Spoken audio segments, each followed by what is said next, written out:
UAE वालों ने कोई हरी झंडी पाकिस्तान सुपर लीग को नहीं दी है। इनकी पैजामा सलवार लीग से यूएई ने कर ली है तौबा तौबा कि भैया हमारे पास अभी ऐसी कोई इंफॉर्मेशन नहीं आई है। इनकी कोई पाकिस्तान सुपर लीग को हम ऑर्गेनाइज करने नहीं जा रहे हैं, ना हम अपने कोई स्टेडियम इनको देने जा रहे हैं, ना इनकी तरफ से अभी कुछ ऐसा हुआ है। जब हुआ ही नहीं है तो यूएई वाले कह रहे हैं कि हम कहां से इनको स्टेडियम्स मुहैया करें। वार्नर समेत कई गैर मुल्की खिलाड़ी जो हैं वो दुबई में भी पीएसएल खेलने के हक में। ये क्या पाकिस्तान को इतना गिरा हुआ दिखाना। Remaining matches of the PSL will be held in Gaza to give Pakistani player home advantage. Gaza में ही कर रहा हूं इनकी पीएसएल, उसको भी यूएई वाले यही कह रहे हैं कि अभी भी ये लोग तो पैसा नहीं देगा, इधर आएगा पीसीबी वाला, पाकिस्तान क्रिकेट बोर्ड वाला, ये पैसा मांगेगा, इधर भीख मांगेगा सारा का सारा। मोहसिन नकवी इधर भीख मांगेगा। पिछली बार आया था, होटल का किराया नहीं दिया मोहसिन नकवी ने, उससे पूछो पिछला किराया कब देगा। इनकी टीम आई थी, कब देगा? इनकी टीम इधर रुकेगी, उसका भी भाड़ा नहीं देगा ये लोग। ये 6 टीम बना के आया है, इधर ही कुछ लोग तो इधर ही रुक जाएगा, वापस भी नहीं जाएगा। इधर ही टैक्सी चला रहा होगा पाकिस्तान का खिलाड़ी। रिजवान इधर देखा मैंने 2 बार टैक्सी चलाया। बाबर आजम को देखा इधर, ये इधर रोटी बना रहा था किसी ढाबे पे बाबर आजम। इनको भी वीजा नहीं देने का भैया, ये पीएसएल इधर करा के पैसा नहीं देगा। पाकिस्तान में इस टाइम बहुत रोल है, तो बेहतर यही है कि दुबई में जो बकाया मैचेस है ना वो दुबई में करा लेते हैं पीएसएल के, ना वो जिसे कहते हैं ना ढोला उसी ना रोला उसी। पाकिस्तान वनडे टीम के कैप्टन मोहम्मद रिजवान ने उन लोगों को मैसेज दिया है जिन तक ये मैसेज जाना चाहिए था। मोहम्मद रिजवान ने ट्वीट किया है, हमने अल्लाह सुब्हान तआला के पाक कलाम से यह सीखा है कि जंग मत करो, लेकिन अगर तुम पर जंग थोप दी जाए तो पीछे मत। हर जगह एक ही तो सूरत हाल है, मुल्क में आग लगी हुई है, दुबई चलते हैं। एमिरेट्स क्रिकेट बोर्ड के बड़े क्लोज सोर्स ने यह क्लियर किया है कि पीएसएल जो है वो होस्ट नहीं किया जाएगा यूएई के अंदर। मतलब यूएई ने साफ साफ इनकार। कितने झूठे हो यार, कितने झूठे हो आप। मैचेस यूएई क्यों शिफ्ट कर रहे हैं? क्यों शिफ्ट किया आपने? कराची भी हो सकते थे शिफ्ट। अभी तक कराची में तो अल्लाह का शुक्र है कोई ऐसी चीज हुई नहीं है, ना ऐसा कोई इंसिडेंट हुआ है। अब या तो ये है कि मतलब this is just a way to, या तो फॉरेन प्लेयर्स ने बेसिकली कुछ फॉरेन प्लेयर्स ने मतलब कह दिया होगा कि भाई अब हमसे और नहीं बर्दाश्त हो रहा है, इस एनवायरनमेंट में हम नहीं खेल सकते, ना फोकस कर सकते। भाई यूएई तो तब शिफ्ट करोगे ना जब यूएई तुम्हें ले रहा होगा। यूएई वाले तो मना कर रहे हैं कि भाई पीएसएल को लेकर अभी तक हमारे उसमें कुछ जुल्म करना है ना जुल्म सहना है। मोहम्मद रिजवान ये जो लाइन आपने लिख दी है ना कि ना जुल्म करना है ना जुल्म सहना है, ये सारे पाकिस्तान की सोच है। पाकिस्तान के प्लेयर्स यहाँ का जो माहौल है मुकम्मल तौर पर चिल है, खिलाड़ी किसी प्रेशर में नहीं है। गो के हवाले से मुतज़ाद इत्तलात आ रही हैं। ठीक है, जब जंगी हालात थे तो गैर मुल्की प्लेयर्स ने कम से कम पाकिस्तान में खेलने की हामी नहीं भरी थी, लेकिन वो यूएई में खेलने के लिए इजी हैं, उनको कोई टेंशन नहीं है। भाई इतनी जल्दी तो दुकानदार कस्टमर को चुनना नहीं लगा था, इतनी जल्दी तो हमारे ये सब कॉन्टिनेंट के मर्द शर्द ये अपनी बहनों का हक नहीं खाते, उनको भी थोड़ा टाइम लगता है। भी पता है कि ये तो कंगले भूखे नंगे भिखारी हैं। इनकी लोन पे कॉम चल रही है, कॉम पे लोन चल रहा है, अभी तक यही पता नहीं लग पाया किसी को। तो ये भूखे नंगे लोग इनकी हम पीएसएल ऑर्गेनाइज कर दें यूएई में, किराया भी नहीं देंगे। हेलो दोस्तों, स्वागत है आपके अपने YouTube channel the cricket legacy पर। तो जैसा कि आपने आज की वीडियो में देखा कि पाकिस्तान सुपर लीग को यूएई ने अपनी कंट्री में होस्ट करने से साफ साफ इनकार कर दिया है, क्योंकि इंडिया पाकिस्तान टेंशन की वजह से पीएसएल को शिफ्ट कर दिया गया था, लेकिन अब वो पोस्टपोन हो चुका है। तो आपकी क्या राय है कमेंट सेक्शन में ज़रूर बताइएगा। विदेशी खिलाड़ी जो हैं वो बस इस इंतजार में कि एक बार फ्लाइट में चढ़ जाएं, उसके बाद पीछे मुड़ के पाकिस्तान को नहीं देखेंगे। तो जब फॉरेन खिलाड़ी भी चले जाएंगे दोस्तों, तो कैसी पीएसएल खेलेंगे ये? फॉरेन खिलाड़ी सारे भाग जाएंगे, David Warner, Kane Williamson, Sam Billing, Jason Holder, Colin Munro, Michael Bracewell, Daryl Mitchell, जिसकी घड़ी चोरी हो गई 1.5 करोड़ रुपए की पाकिस्तानी भिखारियों ने घड़ी चोरी हो गई। तो जब वो भी भाग जाएंगे फॉरेन खिलाड़ी, फॉरेन प्लेयर्स हैं दोस्तों, अपनी एम्बेसी से उनकी बात चल रही है, Australian cricket board, New Zealand cricket board, West Indies cricket board, सब अपने खिलाड़ियों के साथ उसमें है कि भैया फटाफट निकलो पाकिस्तान से, ये मुल्क कभी भी तबाह हो सकता है, ये मुल्क कभी भी दुनिया के नक्शे से गायब हो सकता है। सबने एडवाइजरी जारी कर रखी है अपने। पाकिस्तान के प्लेयर्स जिनमें सरफराज अहमद हैं, इब्रार अहमद हैं, मोहम्मद आमिर हैं, बाबर आजम एक होटल के कमरे में चाय को एंजॉय कर रहे हैं।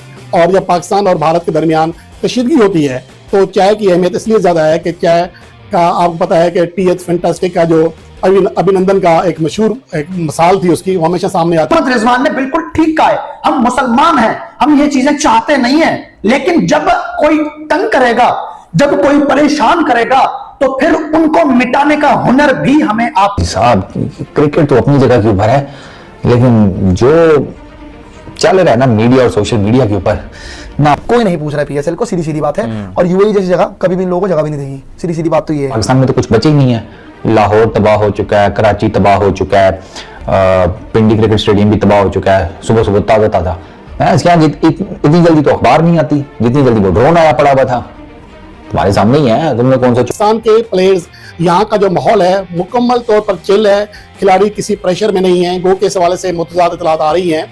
ठीक है, जब जंगी हालात थे तो गैर मुल्की प्लेयर्स ने कम से कम पाकिस्तान में खेलने की हामी नहीं भरी थी, लेकिन वो यूएई में खेलने के लिए इजी हैं, उनको कोई टेंशन नहीं है। लेकिन इस हवाले से इतलात हैं और खबरें फैलाई जा रही हैं कि डेविड वार्नर समेत कई गैर मुल्की खिलाड़ी जो हैं वो दुबई में भी पीएसएल खेलने के हक में नहीं है, लेकिन ऐसा बिल्कुल नहीं है। और अब तक की इतलात के मुताबिक कोई भी गैर मुल्की खिलाड़ी छोड़कर नहीं जा रहा अपनी टीम को, और तमाम खिलाड़ी पीएसएल के उन मैचेस में जो कि दुबई में खेले जाएंगे अपनी अपनी टीमों को दस्तयाब होंगे जो उनके स्क्वाड का हिस्सा है। इस हवाले से फिलहाल तमाम खबरें गैर कंफर्म हैं, कोई तस्दीक नहीं हो सकी है, सिर्फ ये अफवाहें हो सकती हैं। और दूसरी बात यह है कि पाकिस्तान के प्लेयर्स जिनमें सरफराज अहमद हैं, इब्रार अहमद हैं, मोहम्मद आमिर हैं, बाबर आजम एक होटल के कमरे में चाय को एंजॉय कर रहे हैं। और जब पाकिस्तान और भारत के दरमियान कशीदगी होती है तो चाय की अहमियत इसलिए ज़्यादा है कि चाय का आपको पता है कि टीएच फैंटास्टिक का जो अभिनंदन का एक मशहूर एक मिसाल थी उसकी, वो हमेशा सामने आती है कि जब पाकिस्तान ने अपनी जीत का इजहार किया था, एक ऐलान किया था और अभिनंदन को चाय पिलाई थी, तो वो एक इस माहौल पर पाकिस्तान के प्लेयर्स एंजॉय इस टाइम बहुत रोल है, तो बेहतर यही है कि दुबई में जो बकाया मैचेस है ना वो दुबई में करा लेते हैं पीएसएल के, ना वो जैसे कहते हैं ना ढोला उसी ना रोला उसी। मैं ये सोच रहा था इतनी जल्दी तो, और भाई इतनी जल्दी तो दुकानदार कस्टमर को चूना नहीं लगाता, इतनी जल्दी तो हमारे ये सब कॉन्टिनेंट के मर्द शर्द ये अपनी बहनों का हक नहीं खाते, उनको भी थोड़ा टाइम लग जाता है। ये उन्होंने दस्ती दोपहर में मैच वो जिसे कहते हैं रीस्केड्यूल किया है पेशावर ज़ल्मी और कराची किंग्स का, रात में उन्होंने बैठ के मीटिंग शीटिंग करके डिसाइड कर लिया दुबई चलते हैं, छोड़ो क्या कराची जाना क्या किसी और जगह जाना, हर जगह एक ही तो सूरत हाल है, मुल्क में आग लगी हुई है, दुबई चलते हैं। तो अब जो मैचेस होंगे ना दुबई के अंदर उसमें Karachi Kings versus Peshawar Zalmi versus Lahore Qalandar, Islamabad United versus Karachi Kings, Multan Sultans versus Quetta Gladiators, उसके बाद क्वालिफायर, फिर उसके बाद एलिमिनेटर नंबर 1, फिर उसके बाद एलिमिनेटर नंबर 2 और उसके बाद फाइनल। ये सर है पीएसएल का बकाया स्केड्यूल जो कि अब आप दुबई के क्रिकेट स्टेडियम में खेलते हुए देखेंगे। अच्छा फैसला है, सीरियसली मैं पीसीबी के इस फैसले को ना सेकंड करूंगा, क्योंकि यार मुल्क के जो ओवरऑल हालात हैं उसमें किस सब शहर में मैचेस यूएई क्यों शिफ्ट कर रहे हैं, क्यों शिफ्ट किया आपने? कराची भी हो सकते थे शिफ्ट, अभी तक कराची में तो अल्लाह का शुक्र है कोई ऐसी चीज हुई नहीं है, ना ऐसा कोई इंसिडेंट हुआ है। अब या तो ये है कि मतलब this is just a way to, या तो फॉरेन प्लेयर्स ने बेसिकली कुछ फॉरेन प्लेयर्स ने मतलब कह दिया होगा कि भाई अब हमसे और नहीं यहाँ बर्दाश्त हो रहा है, इस एनवायरमेंट में हम नहीं खेल सकते, ना फोकस कर सकते हैं। क्रिकेट बोर्ड के बड़े क्लोज सोर्स ने यह क्लियर किया है कि पीएसएल जो है वो होस्ट नहीं किया जाएगा यूएई के अंदर, मतलब यूएई ने साफ साफ इनकार कर। जी हाँ, तो दोस्तों जैसा कि आज आपने इस वीडियो में देखा होगा कि पाकिस्तानी क्रिकेटर एक्स क्रिकेटर जो है वो इस बात को लेकर काफ़ी नाराज़गी दिखा रहे हैं कि पीएसएल को इतनी जल्दी क्यों शिफ्ट कर दिया गया यूएई की तरफ। हालांकि इंडिया की तरफ से जो हुआ और पाकिस्तान की तरफ से जो रिटेलिएशन हुई, जो भी टेंशन्स हैं एक्चुअली में, उसकी वजह से क्रिकेट दोनों ही कंट्रीज़ में डिस्टर्ब हो चुकी है। सो अब ये एस्केलेट नहीं हो रही, तो दोबारा से आईपीएल और पीएसएल अपनी अपनी कंट्रीज़ में होगा, होपफुली यही लग रहा है। लेकिन वैसे पीएसएल को यूएई में होस्ट करना चाह रहा था रिमेनिंग मैचेस पीसीबी, लेकिन यूएई ने उसे रिजेक्ट कर दिया। तो आपका क्या कहना है इस बारे में, क्या रद्द-ए-अमल है आपका कि ये क्यों किया यूएई ने? अपनी राय कमेंट सेक्शन में ज़रूर बताइएगा। Thank you.